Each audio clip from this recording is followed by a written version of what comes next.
Случајот со водата во градскиот водовод во Гостивар и последиците со затрвувањето на голем број граѓани предизвика реакција од СДСМ и ВМРО ДПМН. Од опозицијата побара одговорност од министерот за здравство Сашо Клековски, а за истиот случај реагираа тој, но и од ВМРО ДПМН. Состојбата со труењето на граѓаните во Гостивар е алармантна. Над 2000 граѓани веќе побарале лекарска помош поради симптоми поврзани со загадена вода за пиење. Институциите задоцнија со реакцијата. Епидемијата на гастроентеритис во Гостивар не избувнува преку ноќ. Таа се развиваше со денови пред очите на надлежните институции, кои наместо на времена реакција дозволија ситуацијата да ескалира до размери на сериозна здравствена криза. 2017 има околу 800 засегнати или пријавени пациенти без разрешница, односно без наоѓање што е причинителот. Ние сме целосно посветени да најдеме причинно-последична врска и да ја информираме јавноста што е причината за оваа состојба, за да таа конечно мора да биде разрешена. Значи, Гостивар не сме да биде понатаму жртва на вакви настани. СДС и Филипче не можат да го вперуваат прстот кон владата предводена од ВМРО ДПМН, затоа што кадрот кој тие со Ахмети и Таравари го промовира и поддржа на изборите потврли. Но една работа е многу важна.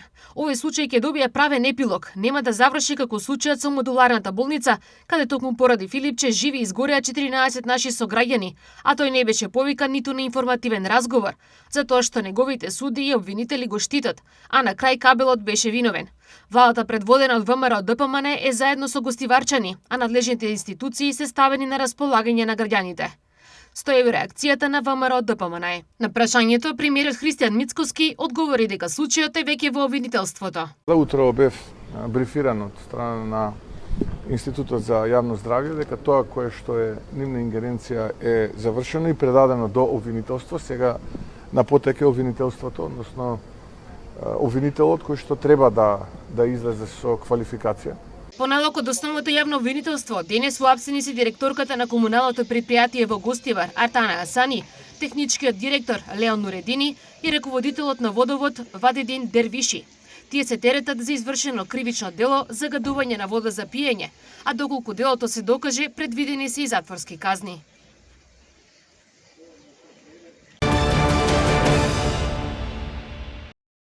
Буџетот се полни над очекувањата и во услови на голема енергетска криза. Економијата е со добри параметри кои се очекуваат и во наредниот период, изјави премиерот Христијан Мицкоски на прашањето за економската состојба во моментов. Очекувам и во вториот квартал да имаме солиден раст на бруто домашниот производ, имајќи предвид дека во април месец градежништвото беше над 40%. Трговијата исто така е двоцифрена, раст имаме во туризмот, буквално во сите сегменти и покрај би рекол предизвикувачката состојба ќе биде тешко, но нема да очајуваме, ќе се бориме. Имаме план, сосема пристојно се полни буџетот, би рекол над нашите очекувања. Така што ликвидносно оваа година ја затвараме. Од страна на опозицијата очекувам да продолжат предизвиците со креирање на невистини, со шпекулации. Требаше да банкротираме 24-та, па не банкротиравме, па 25-та. Еве повторно лоша вест за опозицијата, нема ни оваа година да банкротираме. Системот економски треба да се стабилизира, а на предизвиците од енергетската криза соодветно да се одговори. Наша стратешка цел е да успееме да го консолидираме системот онака како што мислиме дека треба да функционира, посебно збора македонската економија.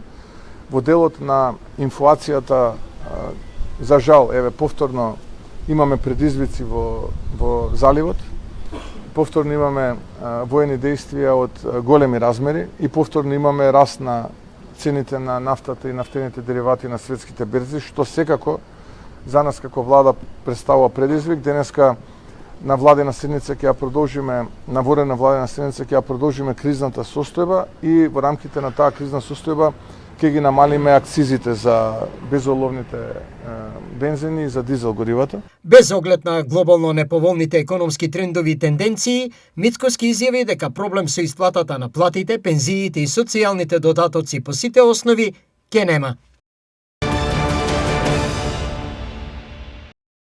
Минималната синдикална кошница за јули 2026 година изнесува 68.498 денари и е за 156 денари пониска во однос на јуни, покажуваат најновите податоци на Сојузот на синдикатите на Македонија. Доколку 4-члено семејство живее под кирија, месечните трошоци достигнуваат 83.873 денари. Најголем дел од буџетот, односно 25.012 денари или 36,5%, се потребни за храна и пијалоци.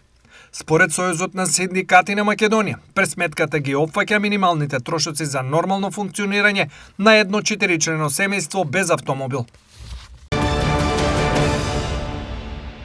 Само неколку недели откако замени и последниот авион танкер од аеродромот во Софија, Бугарија, Соединетите Американски држави побарале дозвола неколку нивни авиони повторно да се стационираат во бугарските воздухопловни пристаништа. Денес одлука на Советот на министри ќе му предложиме на Народното собрание да дозволи присуство на американски авиони танкери на аеродромот Безмер, изјави премиерот Румен Радев, пренесоа бугарските медиуми. Премиерот објави дека САД побарале распоредување до 8 воени авиони на аеродромот Безмер со нота од петок, 17 јули, во врска со американските операции во регионот на Блискиот Исток. Одлуката мора да ја донесе парламентот, рече Радев, истакнувајќи дека аеродромот Безмер е објект за заедничка употреба. Напорите на Европската Унија да одобри нова рунда санкции против Русија наидеа на пречка откако Грција побара прилагодување на сеопфатната забрана за руски течен природен газ. Грција, која поседува најголема трговска флота во светот, бара исклучок за да се дозволи рускиот течен природен газ да продолжи да се испорачува до клиенти надвор од Европската Унија. Грчките представници истакнуваат дека земјата нема интерес да го купува овој енерген за домашна потрошувачка, туку сака да ги зачува своите позиции во глобалниот превоз. Како аргумент, тие наведуваат дека забраната за транспорт само ќе наштети на Европа, бидејќи Москва ќе најде други земји, како што е Кина, која ќе ја преземат работата и ќе ги зачуваат руските приходи.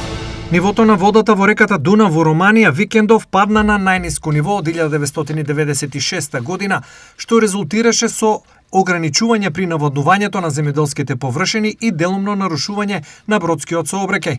Вчера протокот на Дунав низ земјата изнесувал околу 1700 метри кубни вода во секунда, далеку помалку од просекот за јули што изнесува околу 4700 метри кубни во секунда. Неколку траектни линии се прекинати, а товарни бродови со жито останале неподвижни поради намалената пловност на реката.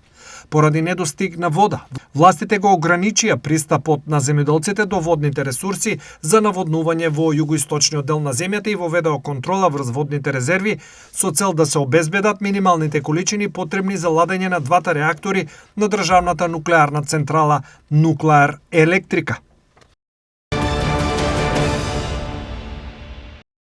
Денеска министерот за локална самоуправа Иван Стојковиќ ја посети општина Кочани и оствари средба со градоначалникот Владко Грозданов, како и со повредени лица во Пулс кои се лекуваа во Република Србија. Работката на локално ниво и Министерството за локална самоуправа продолжува и понатаму во полнек и дека продолжуваме со реализација на предвидените проекти и програми кои ги имаме зацртано и ние како општина и Министерството за локална самоуправа. Државата во минатиот период се покажала мощна дарежлива кон општина Кочани. Значи со првиот и вториот повик од владата некаде 4.650.000 евра се дадени на општина Кочани за реализација на 3 проекта. Втората точка на која владата исто така работи, која станува збор за поддршка, го работи заедно со локалната самоуправа. Тоа е делот за рамномерен регионален развој, каде што исто така постојат два проекти кои се реализираат во соработка со општина Кочани. Општина Кочани има сериозен финансиски придонес во реализација на тие проекти. И третата работа е за која во последно време и во најново време треба да бидеме мощно заинтересирани, тоа е прекогранична соработка. Посетата на Кочани на министерот Стојковиќ е дел од теренските активности на Министерството за локална самоуправа, кои се реализираат под мотото каде што срцето е дома.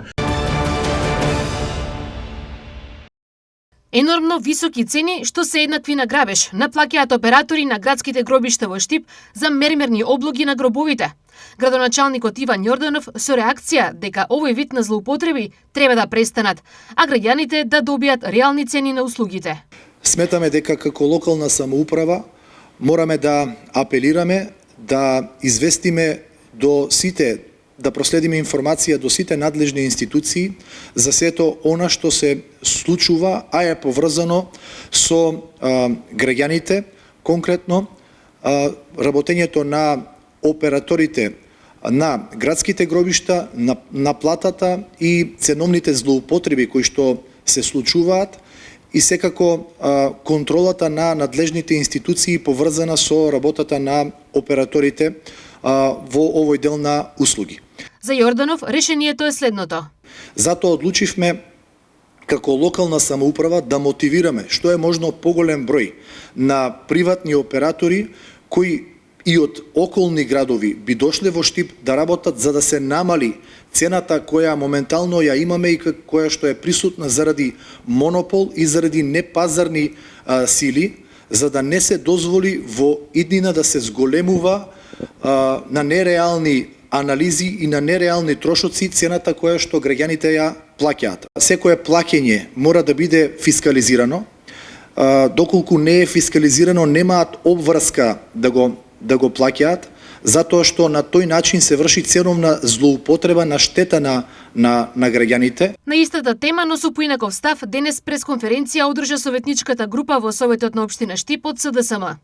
Услугата за пристап и користење на комунална инфраструктура на гробиштата и придружните објекти за операторите на погребните услуги се зголемува за 100%.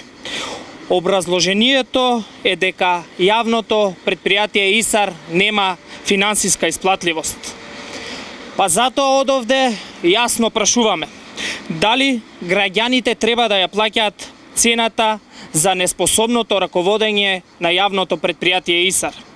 Од јавното предпријатие ИСАР велат дека на случајот веќе работат со посебна електронска платформа. Можам да кажам дека со оваа платформа значи ќе имаме целосен увид дигитален во реално време и граѓаните ќе можат на лице место, односно во просториите на јавното предпријатие ИСАР да се информираат и да добијат веродостојни податоци во однос на тоа колку чинат услугите кои што ги наплаќаме ние како јавно предпријатие, а колку чинат услугите кои што им се фактурираат и се наплаќаат од страна на операторите кои што работат во градските гробишта. Годишно во Штип има речиси 1000 смртни случаи, а најмалку половина од нив се погребувани во нови гробници, што значи дека операторите само во Штип работно се ангажирани за мермерни обложувања на околу 500 гробници, што е бизнис вреден речиси 1.000.000 евра. Од денес започна реконструкцијата на ургентниот центар при клиничка болница Штип. Поради ова од болницата упатија известување до сите здравствени институции во регионот кои здравствено ја обслужува Штипската болница. Поради реконструкција и изведување на градежни активности во делот на јавната здравствена установа клиничка болница Штип, каде што е планиран ургентниот центар, во наредните 2 месеци додека траат градежните активности, сите пациенти и услуги адекватно ќе се третираат со претходно најавување и закажување на службениот број во дежурната амбуланта 078 482 657. Известуваат од болницата. Реконструкцијата нема во ниту еден случај да влијае на квалитетот на услугите, изјави директорот доктор Владко Захариев. Градежните активности се планирани и треба да завршат за 2 месеци. За итни случаи предвиден е специјалниот дел од ургентното оделение, а сите останати ќе бидат примени во модуларната болница.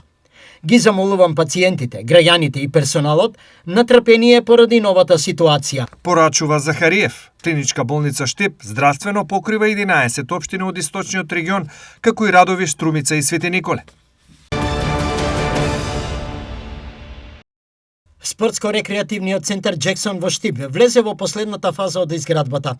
Во тек се завршните градежни активности и за неколку недели објектот ќе биде ставен во функција. Веќе финализираат предвидените активности во рамки на спортската сала Джексон, која ќе биде навистина еден модерен, современ спортски храм во центарот на градот, нешто кое е потреба со години наназад во нашиот град.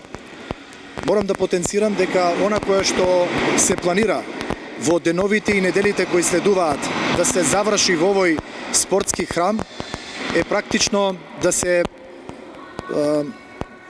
завршат сите сегменти во спортската сала кои се однесуваат на поставување на современа опрема, поставување на едни модерни реквизити кои се предвидени во рамки на спортскиот објект. За градоначалникот Јорданов, Джексон е посебно место. Ова е спортски храм во кој што ќе се одвиваат најквалитетни надпревари во сите најсилни лиги на кошарка, на одбојка, одлична можност за организирање на настани во боречки спортови, пошто Штип е препознатлив, но и мултифункционална сала која ќе користи за одржување на различни настани, манифестации, концерти кои за нас како град сигурно дека се неопходни да се случуваат во една сала со ваков капацитет. Салата ќе може да прими повеќе од 1300 посетители по различни поводи. Она кое што сакам да го потенцирам е дека очекуваме кон крајот на месец август и официјално да се отвори овој спортски храм и практично да има можност од следната надпреварувачка сезона и од следната календарска сезона во Штип да се одржуваат различни спортски настани, различни спортски манифестации, но и, како што напоменав, и настани манифестации од сферата на културата, затоа што ова може да биде една одлична концертна сала. Новоизградениот спортско-рекреативен центар Джексон чини 2 милиони евра, а парите се обезбедени од буџетот на државата и дел од буџетот на општина Штип.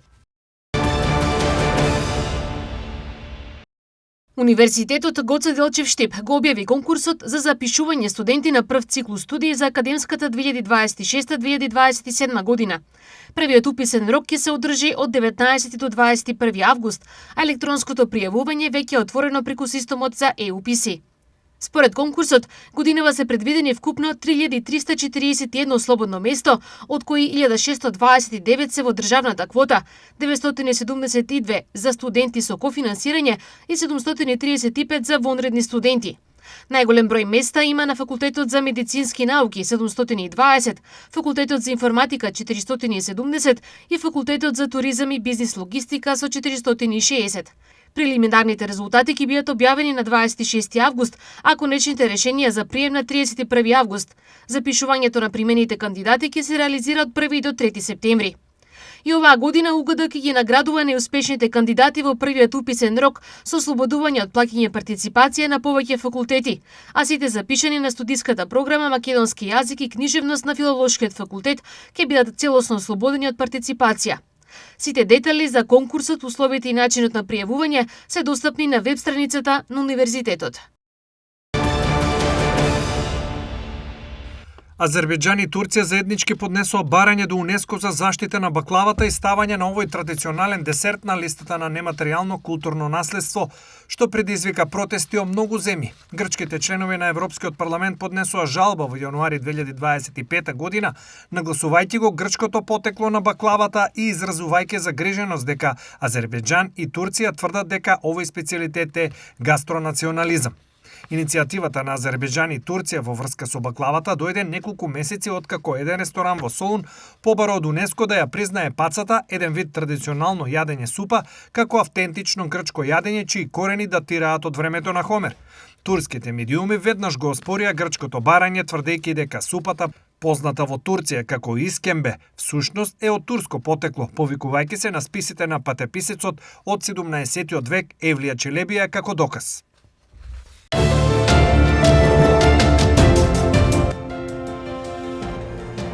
Утре времето сончево со температури до 32 степен, ветрот со брзина од околу 17 км на час.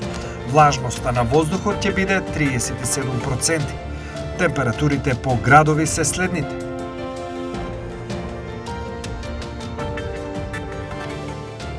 Штип 30 степени, Карбинци 29, Пробиштип 28, Чешиново Облешево и Кочани со по 29 степени.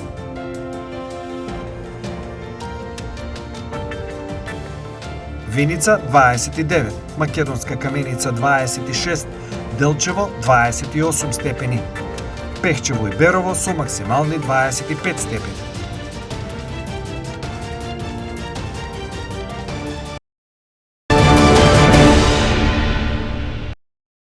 Според православниот календар, утре е ден на светиот великомаченик Прокопиј. Католиците си спомнуваат за Ловро Бриндишки.